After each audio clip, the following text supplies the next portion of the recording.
Good morning, monkeys. Welcome to another episode of Roller Coaster Tycoon Classic Scenario Series here on Coaster Monkey Studios.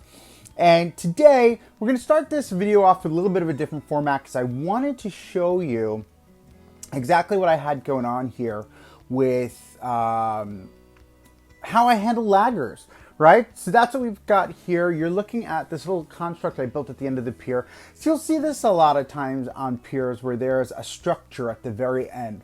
So in this case, what we've done is we've lifted up the ground from underneath the lake and we've put this structure in so that we could run a path, as you can see here, directly into that structure, down underneath the lake. And as I mess with the settings here, so you can kind of see exactly what this looks like.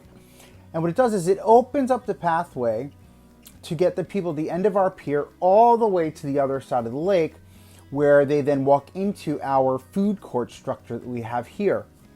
Now, this is a typical trick that I use in every single park that I have to handle laggers, because laggers are a consistent thing. They're going to happen in this game. But you don't want 1,000 paths going in all different directions. It just looks silly, right? So what we've done is we've figured out a way, or I figured out a way to do it so that you don't get to see those people, right? But what you want to make sure when you do this, you want to make sure that you've got a maintenance worker to clean up and down that walkway all the way across underneath that lake, right? So yeah, that's a really cool way to start off the video. If you like what you're seeing here, guys, don't forget to subscribe and to like. This is something that I was told I need to put more into my video because I forget. I don't think about that stuff, right? I'm here for the video. I'm not here to force you guys to like and subscribe. Oh my God, like that's not my thing. But if you guys enjoy it, guys, totally like, subscribe. I've got some really cool stuff coming in the channel in the next few weeks. So I'm really stoked on it. I don't want to divulge anything yet, but get really excited for what's coming on this channel. It's going to be really great stuff. But yeah, so here we are in our kiddie area. So what I've decided to do is I've extended out the pathway massively across this entire area, right? Because realistically, if you look at aerial views of theme parks, they're like this. This is what they look like. They're massive pathways spread all the way across and all the way out, with little things stuck in between those paths, right? So that's what I've tried to do here in this area. And as you can see, we threw in a couple of drop towers in this lower area. This lower area is going to be the final section of the park that we create, which is going to be the very last video, hopefully the very last video of this series. I'm going to try and cram it all into one video because Leafy Lake's been going on just a little bit too long in my perspective, from my take and what I would like to see. I don't know. What do you guys think? Put it in the comments below. I definitely would love to hear what you guys got to say. I want to make this way more interactive. I want there to be more conversation between you and I. Apparently, from what I was told last night, I sound like Jason Bateman, so let's have a conversation. Just kidding. Yeah, so I'm going to let the video go for a little bit here, but just to give you some insight kind of what I'm doing first. I've set the foreground by putting down the pathways, I put down the rides, I put down where I want my food outlets to go. And then what I've decided to do is then go back and then start doing the decorating. So remember, we talk about layers, right? Start with your base layer, right? Which is going to be your pathway and then your rides. And then your second layer, which is going to be your food courts are in first layer as well, or food outlet. Your second layer is going to be any type of path edging, any type of fencing or foliage, very low foliage. Think flowers, think bushes, right? Your third layer is then going to be your buildings, and you're going to put your buildings in wherever you'd like them to be. And then your final layer will be your trees and build up from that perspective. And what that does is that helps you in building your overall scenario. Your overall theme, excuse me, piece by piece by piece, right? And that's what we're doing here. So I'm going to let the camera roll for a little bit so you can kind of see the direction we go. And I'm going to jump in where I think you guys will need me. So I will catch you guys in a bit.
All right, so as we've built out the first building here, you'll notice I did something a little bit different for this area. This being the children's area of the park, what I wanted to do is I wanted to create a very bright, vibrant, energetic area, obviously without any theming, right? We really don't have theming. So what we've got is we've got our buildings, and these are all the same building pieces we've been using ever since the beginning of this particular scenario. But we're creating a different feeling by changing the color, by changing the structure itself, the type of structure and the way it looks. And that's really what we're going after here in this particular area. I wanted it to be very bright, vibrant, very like pop in your face. Wow, this is totally a children's area. You know, I recently visited, I don't know if you checked out the vlog, but I recently visited Nickelodeon Universe here in East Rutherford, New Jersey. And when I went to this park, one thing I noticed is that the entire park, every single ride, it's an indoor mall park, right? It's just like Mall of America. And what I noticed is that every single aspect of this particular environment, it's overflowing with bright, vibrant color. From neon colors to bright colors, even the Dora the Explorer ride, you know, it's this bright, vibrant blue. You know, just to give you an idea of how I wanted to change the perspective from the guest viewpoint, right? So we created this big, bright, vibrant rides. As you can see, we've decided to go with this canvas top for all of our rides as well in the same neon pink and neon yellow colors. Now, for those of you that are coaster enthusiasts, my all-time favorite mega coaster, hypercoaster, not mega, hypercoaster, right? Does anybody know what my all-time favorite hypercoaster is? You guessed it, it's Nitro. It's Six Flags Great Adventure, my home park, right? So that's where this color base came from, right? Or the idea for this colorway came from. The blue, the yellow, and the pink. These are the base colors for Nitro here at Six Flags Great Adventure. If you've never seen it, definitely take a look at it. I will try and remember to throw a picture up right there as I'm building this out so you can see kind of the colorways of that coaster. It's where I got the idea for it. You know, it's very bright, it's very vibrant. This building I'm building here, by the way, disappears at some point or another. I don't remember if it's in this episode or the next one. I didn't like the way it came out. I do like the second version I did. But yeah, so this is the decision I went for in the colorway. I wanted it to be bright, I wanted it to be vibrant, and I wanted it to be fun. And that's totally how this entire area feels. Speaking of theme parks and coasters as inspiration, oh my God, every single park is announcing opening dates. Who's excited? I'm so stoked right now. We've got Six Flags Over Texas opening June 19th. Universal Orlando opened up for season passes and guests for members this week. Yesterday was opening day. We've got opening day happening for Dollywood on June 15th for pass holders, which is super exciting. We went to, and again, I'll throw it up in the vlog here. We went to Six Flags Great Adventure this past Sunday to go to the Wild Safari drive-through adventure. And that opened up this past weekend for pass holders. And we got to experience that. We did a great vlog on it to give you all the information. If you are from here in the Northeast, and we're still in this climate of, you know, theme parks not being open, definitely check out this vlog. It was amazing. We had a great time. We were able to go through and see all of the animals. We saw amazing viewpoints of our roller coasters. We got the back view of Bizarro. I was going to call it Medusa. Oh my God. Loved Medusa. But we get the back view of El Toro, we got the back view of Bizarro, we got the back view of King Ka, we got the underside view of King Ka. When you're walking up to Zoo, we're right behind that station for Zumanjaro Drop of Doom. So really, really great video shots there, plus all the animals. Really a lot of information there on what to expect, where to go. I would definitely check it out. I'm going to put that up in the link here as well for you guys to see, but we'll get some pictures up in the corner of some of the shots that I got on the trip. But yeah, I mean, I cannot stress enough, guys. I had such an amazing time. I'm so happy that theme parks are opening up again. Coaster Studios just recently did a video of going out to Mount Olympus to check out Hades 360. That's another video I would suggest watching. I'll throw a link down at the bottom. I watched that link. It was pretty dope. But yeah, I mean, I really have been enjoying everything that's been going on from a news standpoint for these theme parks, and cannot wait to get my butt back in the seat of a roller coaster. I am twitching, as are many of you out there as well, I'm sure. But back to the video here. So what we've done is we built out just some scenery pieces for our junior coaster. Now we're building out the station for our helicopter ride. Again, very bright, vibrant colors. I wanted every building to be a different base color. So we chose the yellow for this one. We chose the blue for another one. We chose a pink for another one. And the premise for this is to really create cohesive colorways throughout this entire area. So when you're building out multiple buildings in an area, right? What you want to do, and this is a Disney trick actually. Let's say you've got 4 buildings in a row, right? And we're just going to use this as an example, right? So building 1 and building 2. Building 1 is blue with pink accent. Building 2 is yellow with pink accent. Building 3 is pink with yellow accent. And building 4 is blue with pink accent, right? What makes these all cohesive is they're all utilizing the same colorway. Now, if at the end of, let's say, Main Street, these 4 buildings at the front of Main Street, at the end of Main Street, I want to tie in a cohesive story. What I'll do is I will pick the main color of one of those buildings in the front, and I'll make it my accent color on that building in the very back of Main Street, right? And what I've done is I've created a cohesive story because it ties in that colorway from the very beginning, right? And this is how I want you guys to think when you're building out your buildings, right? To create a cohesive story, because what we've done is, granted, these buildings are all different colors, but they're all in the same color palette. And that's how we create a cohesive story for this entire area. And in essence, create a children's area that's just, wow, you know?